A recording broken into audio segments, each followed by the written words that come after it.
ഇനി ഒരിടം കൂടിയേ ബാക്കിയുള്ളൂ. ആ കൊലയാളി വാവലുകൾ പാറിപ്പറക്കുന്ന ആ മുറി. ആ ക്ഷേത്രത്തിൽ ഭുവനേശ്വരിക്ക് മാത്രമല്ല പ്രതിഷ്ഠ, പാലച്ചുവട്ടിൽ താത്രിക്കുമുണ്ട്. അവിടെ വിളക്ക് വെച്ച് തൊഴുതു നിൽക്കുന്നു മറ്റൊരു യക്ഷി. ആരാ? നിന്റെ അടുത്തി തുളസിയുടെ അകത്തുണ്ട്. അവള് മച്ചില് വിളക്ക് വെക്കാൻ ഒരുങ്ങ. എന്ത് വിട്ടിത്താ നീ കാണിച്ചത്? അവളെ ഒറ്റയ്ക്ക് മച്ചിലേക്ക് അയച്ചിട്ട് നീ ഇവിടെ വന്ന് നിൽക്ക.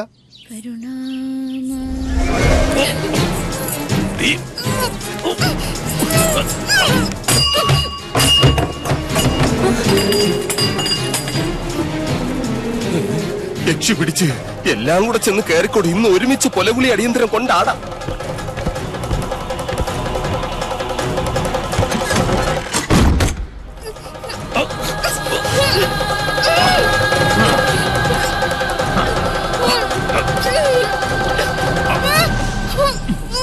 ഇത് ഞാൻ തന്നെ അളിയാ, മണിയങ്കോട്ട് ജയൻ.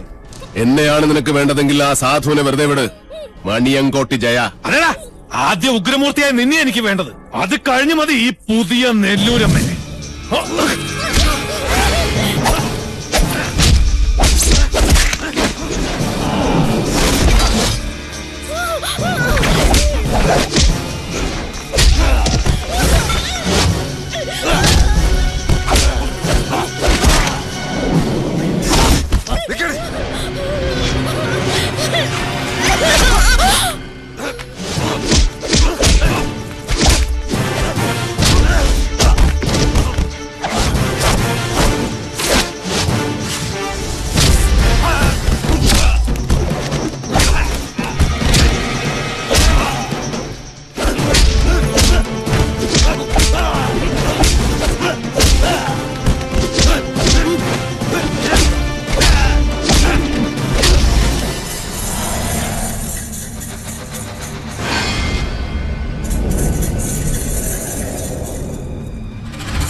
ചാകുന്നത് വരെ നിന്നെ ഞാൻ കൊല്ലും. ഞാനൊന്ന് പറയട്ടെ. ആണായിട്ട് പറയടാ. എന്റെ കുഞ്ഞുണ്ണിയെ ഈ നീർക്കുഴിയിലിട്ട് കൊന്നത് നീയല്ലേ? ജന്മം പിഴച്ച ദുഷ്ടനും മന്ത്രമില്ലാത്ത ദുർദേവതയും നശിക്കും. ഭൂമിയിൽ നശിക്കണം.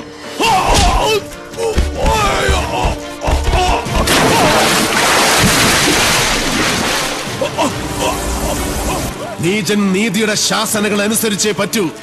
നിശ്ചയിക്കപ്പെട്ട മരണമാണ് നിന്റേത്. കൊണ്ടുപോയിക്കോളൂ. കൊണ്ടുപോയി തിന്ന സാവിത്രി നിന്റെ മകനെ.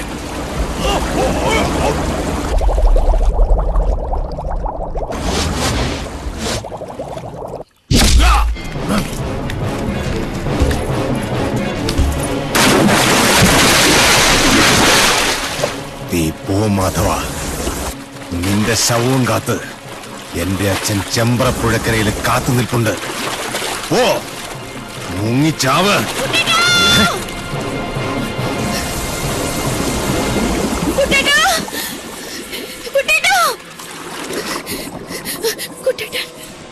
കുട്ടേട്ടനോ?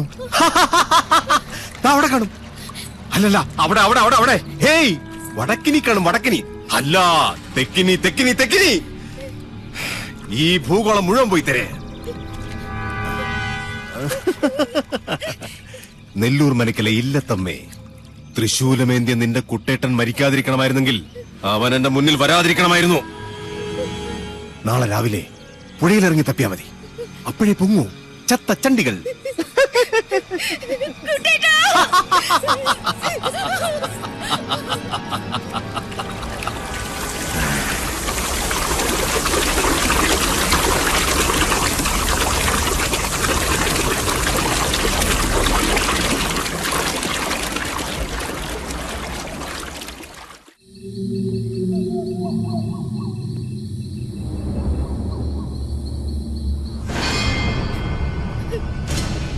അതി എന്ത് സംഭവിച്ചാലും വീടിന് പുറത്തേക്ക് ഇറങ്ങരുത്. ശരി, വരിക.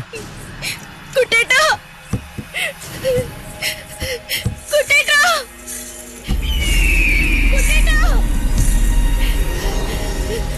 കുട്ടേട്ടാ, കുട്ടേട്ടാ, കുട്ടേട്ടാ.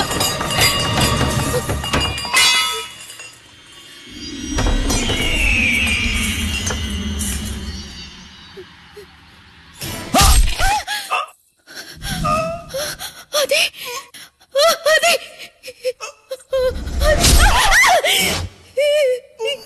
കുട്ടേട്ടാ, കുട്ടേട്ടാ.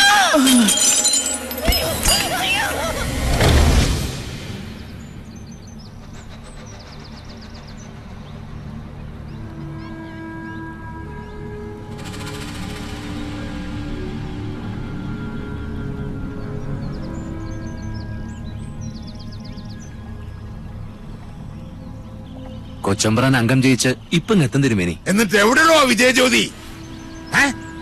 കൈവിളയ്ക്കാതെ കാര്യം നടന്ന അച്ഛനെ അറിയിക്കാൻ അക്കരെ നിന്ന് ടോർച്ച് തെളിയിക്കാന്ന് പറഞ്ഞാണല്ലോ ഗിരീഷൻ.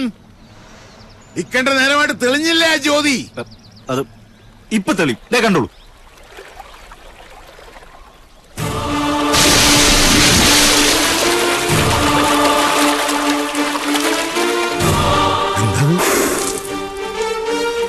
തമ്പുരാനെ, വട്ടാഴി തിരുമേനിയല്ലേ അത്?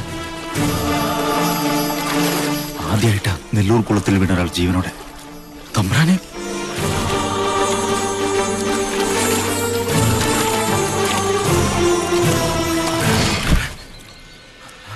അയ്യോ കൊച്ചമ്പ്രാൻ, തമ്പ്രാനെ എടുത്തോ. മോനെ ജയ, ജയ, ജയ. വിളിക്കണ്ട, വിളി കേൾക്കില്ല. എടാ മഹാഭാവി, എന്റെ മോനെ നീ എന്ത് ചെയ്തു? എന്റെ കുഞ്ഞുണ്ണിയെ കഴുത്തറുത്ത് കൊന്നതുപോലെ ഈ ദുഷ്ടനെയും കുളത്തിലിട്ട് കഴുത്തറുത്ത് കൊന്നു മണിയൻകൂട്ട് സാവിത്രി. അങ്ങനെ വിശ്വസിക്കും, അതാണ് ശരി. നോണ, നീയാണ് കൊന്നത്. ആ കുറ്റം ഞാൻ ഏൽക്കണമെങ്കിൽ എന്റെ കുഞ്ഞുണ്ണിയെ കൊന്നത് ആരാണെന്ന് കാരണം അവര് പറയണം. സാവിത്രി ചെമ്പ്രയിലെ ആ പഴങ്കഥ ഞാനായിട്ട് തിരുത്തുന്നില്ല. പക വീട്ടിയല്ലേ? പക വീട്ടാനുള്ളതാണ് മൂപ്പരെ. ഉച്ചയിൽ ഉപ്പോളം ബുദ്ധിയുണ്ടെങ്കിൽ ഒഴിഞ്ഞു പോകുന്നതാണ് നല്ലത്. എന്റെ ജീവനിൽ ഇടപെടരുത്. ഇതുകൊണ്ടൊന്നും തീരില്ല കാരണവരെ. എന്റെ കുഞ്ഞുണ്ണിയെ കൊന്നതിന്റെ കണക്ക് ഞാൻ ചോദിക്കാൻ പോകുന്നതേ ഉള്ളൂ.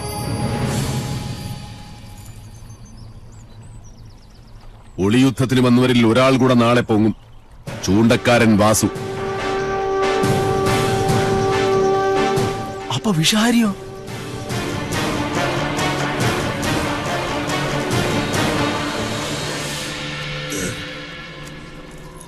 മോനെ, മോനെ.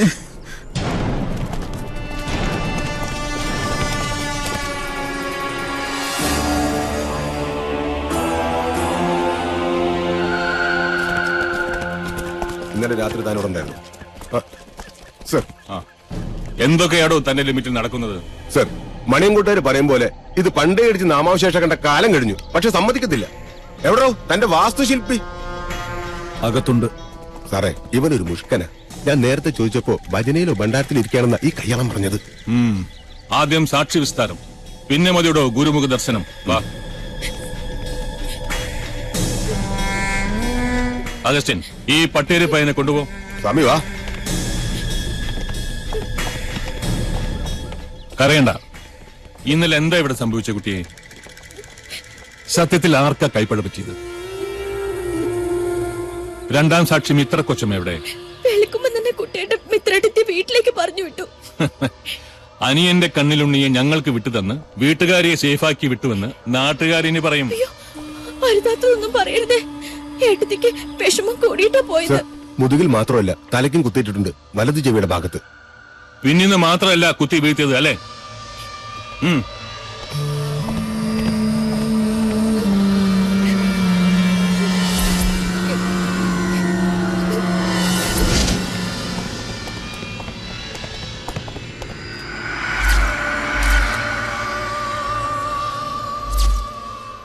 അഗസ്റ്റിൻ, ബോഡി പുറത്തേക്ക് എടുത്തോളൂ. സർ.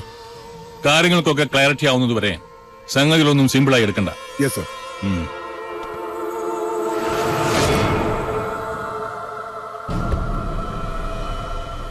അരുത്. ആ മുറി നിറയെ വവ്വാലുകളും നരിച്ചീരുകളുമാണ്. അതാരും തുറക്കാറില്ല. അനന്ത, എസ് പിയെ തടയണ്ട.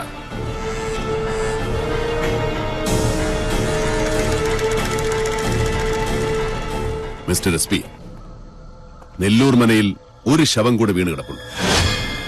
ശവമോ? ആരുടെ? ഇന്നലെ രാത്രി എന്നെ കൊല്ലാൻ വന്നവരുടെ കൂട്ടത്തിൽ ഒരുത്തൻ വഴിതെറ്റി കയറിയത് ആ മുറിയിലേക്കാണ്. തുറന്നു നോയിക്കോളൂ, അസ്ഥിവഞ്ചനമെങ്കിലും കാണും. അഗസ്റ്റിൻ,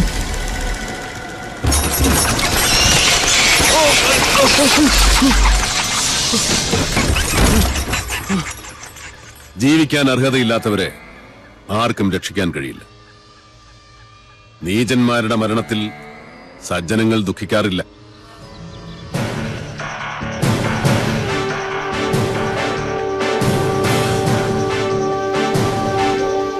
നിൽക്കണം.